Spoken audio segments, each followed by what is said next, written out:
Mark Carney gave Donald Trump exactly what he had been demanding. And that is the part that broke the whole strategy apart. This was not a half concession, not some careful diplomatic compromise, and not a vague promise wrapped in political language.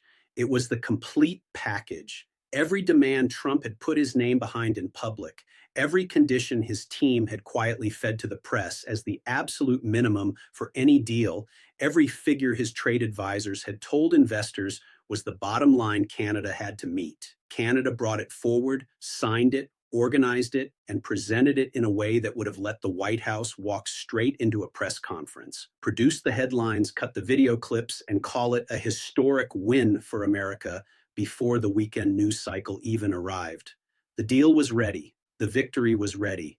It was right there on the table inside a folder, prepared with the kind of careful, exact, almost forensic attention you only see from a government that had spent 3 months building the perfect off-ramp for the other side. And then everything fell apart, not because Canada changed its mind, not because the terms were pulled back, not because the Canadian side failed to deliver anything it had promised.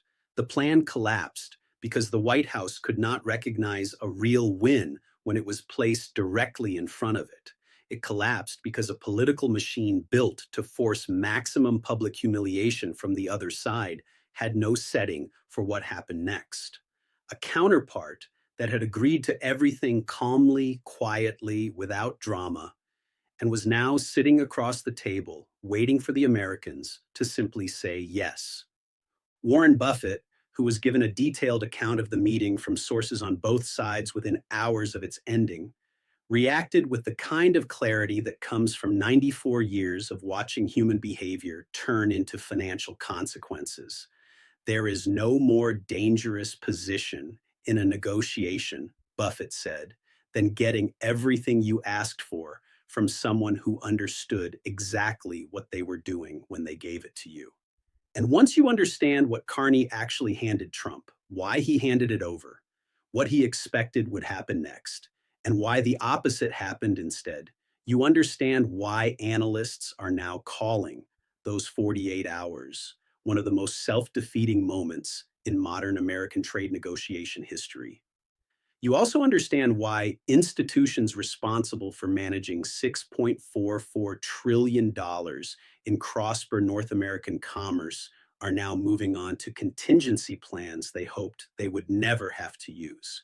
Hit subscribe because what happened inside that room is not finished and the next chapter is already beginning. Let me take you back to how this started, because this did not appear out of nowhere. It came from a very specific chain of miscalculations, each one looking reasonable on its own, but becoming disastrous when combined.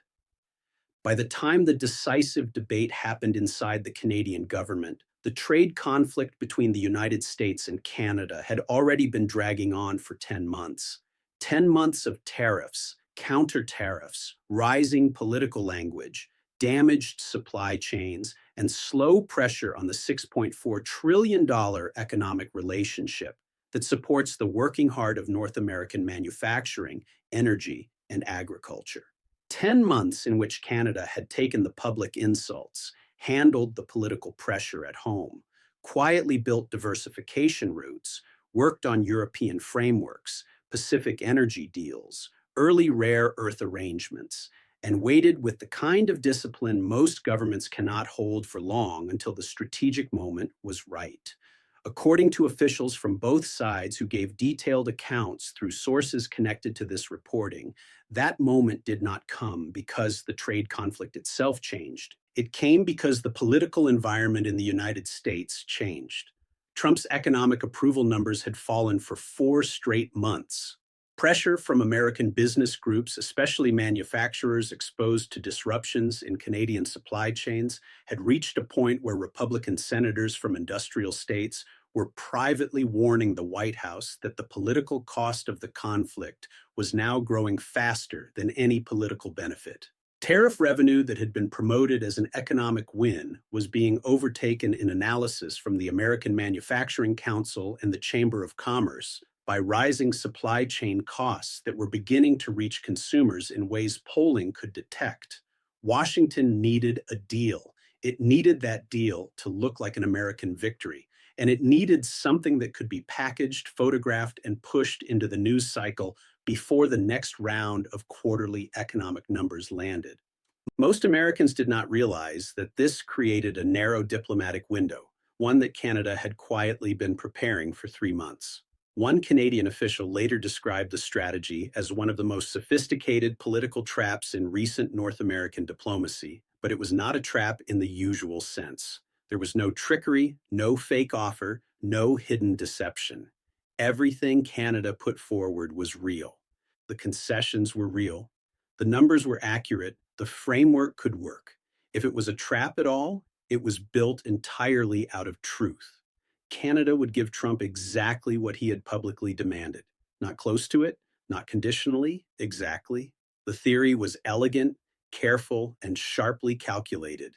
A man who had spent 10 months demanding specific outcomes and presenting them as proof of American negotiating strength could not stand in front of his own team, his own voters, and his own political brand and refuse those same outcomes once they were delivered.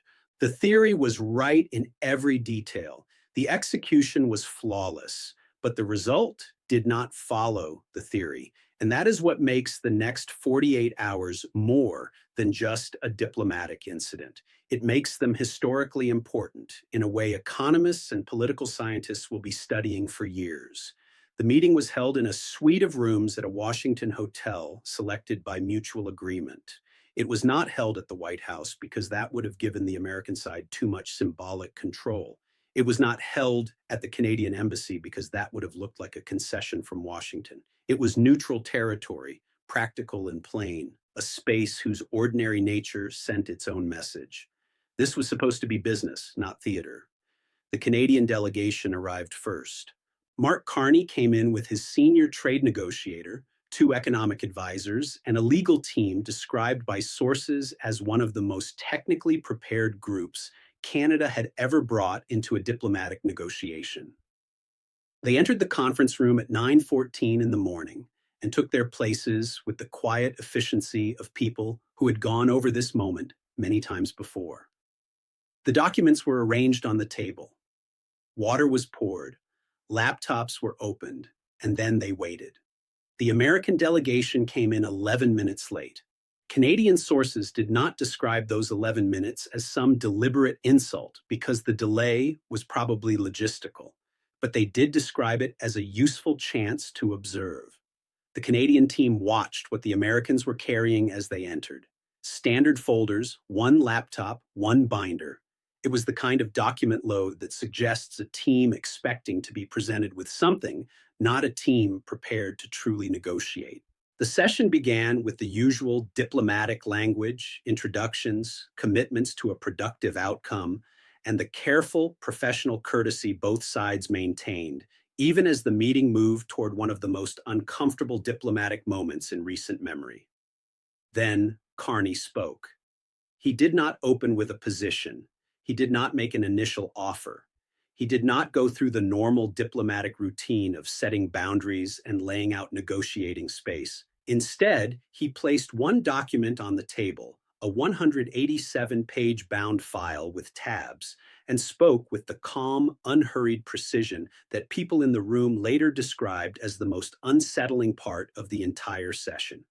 The silence that followed lasted by several accounts, about 8 seconds, long enough for everyone in the room to realize something unexpected had just happened. The American lead negotiator looked at the document. Then he looked at Carney. Then he looked back at the document again. He still did not pick it up. Carney continued. He took the American delegation through the file step by step, section by section, with the measured patience of someone who had spent years as governor of two G7 central banks, explaining complicated financial structures to people who needed to understand them before acting. The steel and aluminum tariff structure Trump had demanded as the starting point for any agreement was there exactly as specified, with the timelines Trump's own team had publicly called non-negotiable. The agricultural market access terms that American farm state senators had repeated in 4 speeches as the minimum acceptable outcome were also there, precise to the percentage point, written in language the American negotiating team had already drafted in a term sheet circulated 6 weeks earlier. The energy pricing framework the White House had described in 3 separate briefings as a Central American priority was included too, with implementation timelines even more favorable to the United States than the versions the White House had been publicly demanding. Canada had not simply met Trump's demands. Canada had gone beyond them clearly and measurably in ways any competent trade negotiator could compare against the public record within half an hour. At the 47-minute mark, the American lead negotiator asked for a recess. Sources described the break as lasting 23 minutes, during which several phone calls were made to the White House. When the American delegation came back, the lead negotiator's tone had changed in a way the Canadian side noticed immediately. One source described him as reading from a different script than the one he had entered the room with. What happened over the next 90 minutes is the part diplomatic historians will likely focus on as the core puzzle of the entire episode. The American delegation did not reject Canada's offer. They did not counter it. They did not point to specific sections that needed to be changed. They did not raise concrete concerns about timelines. They did not propose alternate wording for disputed clauses. Instead, as the meeting went on, they seemed increasingly desperate to locate problems that were not actually there. They objected to the process, saying the document had been presented without advance notice through diplomatic channels. That was technically true, but mostly irrelevant because the substance of the document came directly from American demands. They raised concerns about sovereignty framing, suggesting that certain language might be interpreted as Canadian concessions made under pressure rather than voluntary agreement. The concern was so abstract and so far removed from the commercial terms actually on the page that Canadian sources described exchanging looks they were professionally careful not to show. Then came questions about implementation sequencing. But when Carney pressed for details, those concerns dissolved into nothing. Through all of it, Carney kept the same expression sources described throughout the meeting: attentive, calm, professionally engaged, and not the least bit shaken.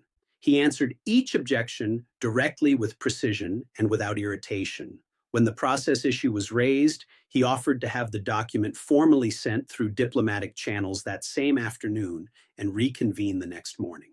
When the sovereignty language concern came up, he offered 3 alternative versions for the relevant sections, each one preserving the commercial terms while adjusting the framing exactly the way the American side had suggested. When the implementation questions came without specifics, he gently asked them to identify the exact concerns so they could be addressed. The American side could not identify them because they were not there.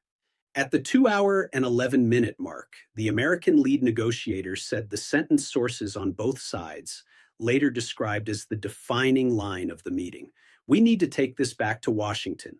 Carney nodded and said, "Of course." Then he paused and added, "I want to make sure I understand what you're taking back. What you have in front of you is the full agreement as your side has described it publicly for 10 months. There are no conditions attached to it. There is no expiration on this offer, but I would ask that you communicate to your principals that what is on the table today is what was asked for, nothing more and nothing less." The American delegation left the room at 11:47 a.m. The Canadian delegation stayed behind for another 20 minutes in what sources described as a notably quiet session. Carney remained seated at the table. His team sat around him. No one reviewed documents. No one made phone calls. They simply waited long enough for the other side to reach the elevator. Then Carney said 4 words that one person in the room later described as the most economically prescient sentence spoken in North American diplomacy in a decade. They can't pick peace. The aftermath came fast and with the strange shape of a crisis no one had prepared for because no one had imagined it could happen. Within 4 hours of the American delegation leaving, the first signs emerged that the White House was struggling to process what had taken place. not through formal statements, not through official channels, but through the familiar pattern of anonymous leaks to friendly journalists, the kind Washington watchers recognize when an administration is trying to build a narrative before the facts form one on their own. The first version was that Canada's offer contained major unresolved issues requiring further analysis. That framing survived for about 6 hours until economic reporters began asking what those unresolved issues actually were. At that point, it became obvious that no one on the American side could clearly identify them. By early evening, a second explanation replaced the first. The process had been irregular, and the White House needed the offer transmitted through the proper diplomatic channels. This was technically defensible and substantively meaningless, which is exactly the kind of combination that shows an administration is buying time without knowing what to do with it. Markets had already been positioned for an agreement after credible reports about the meeting framework began circulating the previous week. So the silence triggered a very specific kind of volatility, not pure pessimism, but confusion. The Dow dropped 580 points in the final 2 hours of trading. Prosper industrial stocks, which had been rising for 6 straight sessions in expectation of a deal, gave back 60% of those gains in a single afternoon. Canadian dollar positions, which had priced in a probability-weighted expectation that an agreement was coming, moved in a way currency traders described as a binary outcome suddenly being reset into near total uncertainty. The $6.4 trillion cross-border economy that had been waiting for clarity received the worst possible signal instead. The other side had been given what it asked for and still could not say yes. Your 401k lost 3% in a single quarter because of this trade war. And to me, it is only going to get more expensive from here. Now, before I go further, I want to quickly point out something I believe every American over 60 should look at right now. Everything we have been covering here, the tariffs, the inflation pressure, the damage to retirement savings, has been put together in a complete guide called the Buffett Blueprint. It applies Warren Buffett's own investment principles to the specific threat this trade war now creates for your retirement. Your 401k, your Social Security, your fixed income, all of it is covered with a practical protection plan you can begin using this week. The link is right below this video. It is called the Buffett Blueprint. Take a look at it. Later that afternoon, Warren Buffett released a statement through Berkshire Hathaway that was only 3 sentences long, but carried more economic meaning than most full quarterly reports. In 6 decades of deal-making, Buffett said, "I have seen a transaction fail at the finish line for one of 2 reasons. Either the terms were wrong or the person at the table was not actually empowered to decide. When the terms are clearly right, when they match exactly what was publicly requested in writing with signatures ready, only one explanation remains. The authority to close the deal does not exist where people assumed it existed." He stopped the statement there, and that pause itself said something. Then he added, "The line trading desks repeated for the rest of the week. In 60 years of doing business, I have never once seen a counterparty reject its own demands. I have now seen it happen to a sovereign government. The markets will need time to understand what that means for every future negotiation this administration conducts."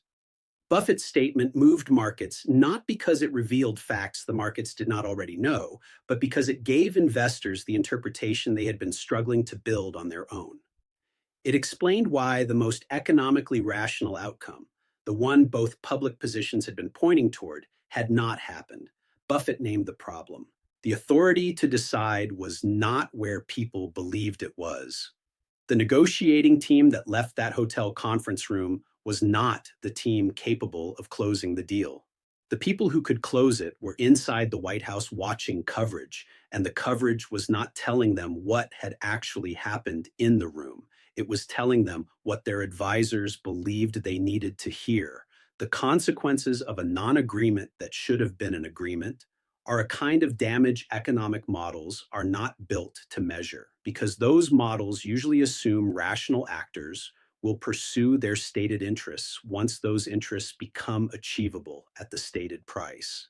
But when that assumption breaks, you are no longer looking at a simple market inefficiency that can be corrected. You are looking at a structural credibility event, a moment when every future negotiating partner updates its expectations about whether American demands actually mean what America is willing to accept. That credibility cost begins in Ottawa, where the Canadian government is now dealing with a domestic political environment that has likely moved past the point of supporting concessions like the ones contained in that 187-page document.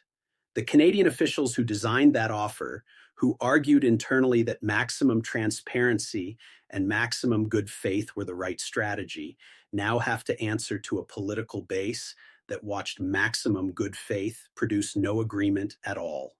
The next Canadian negotiating position, no matter which government leads it or under what political conditions, will not be built around the belief that Trump's stated demands can be satisfied simply by satisfying them. That theory has now been tested and it has failed completely. The credibility cost also reaches every other country watching this unfold. A negotiation means trying to extract value from the other side. Closing a negotiation means reaching an outcome both sides can actually sustain and build upon. Canada's 187-page document was not designed to squeeze the maximum possible value out of Washington.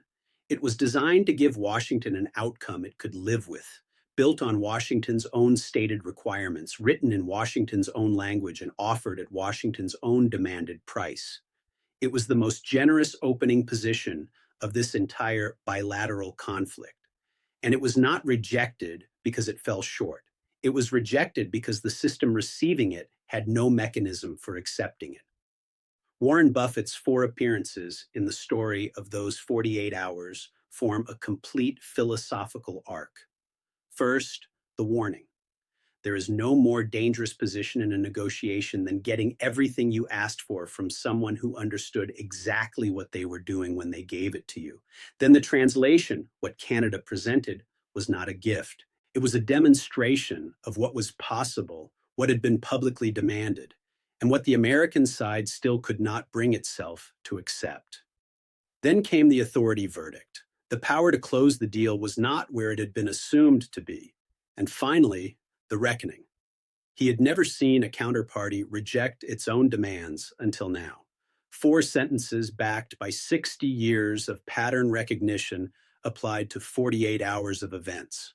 What they describe is not simply victory or defeat. It is institutional failure. It is the failure of a decision-making system to process information that was delivered clearly, accurately, and completely. The 187-page document is still inside the folder.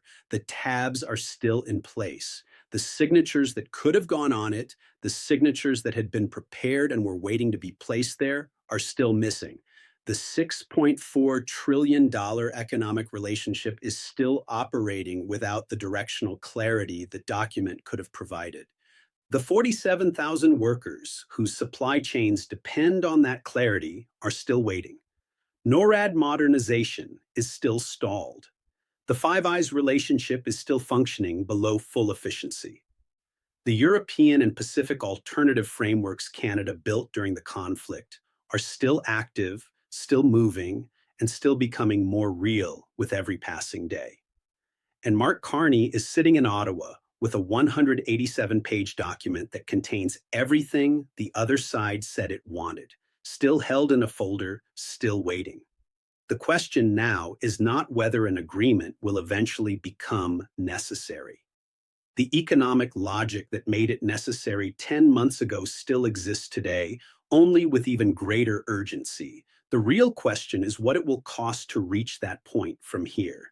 How much more damage will build up? How many more alternatives will Canada finalize? How much more credibility will the American side spend in other negotiations while this one remains unresolved before the decision-making authority Buffett identified as missing finally arrives at the table?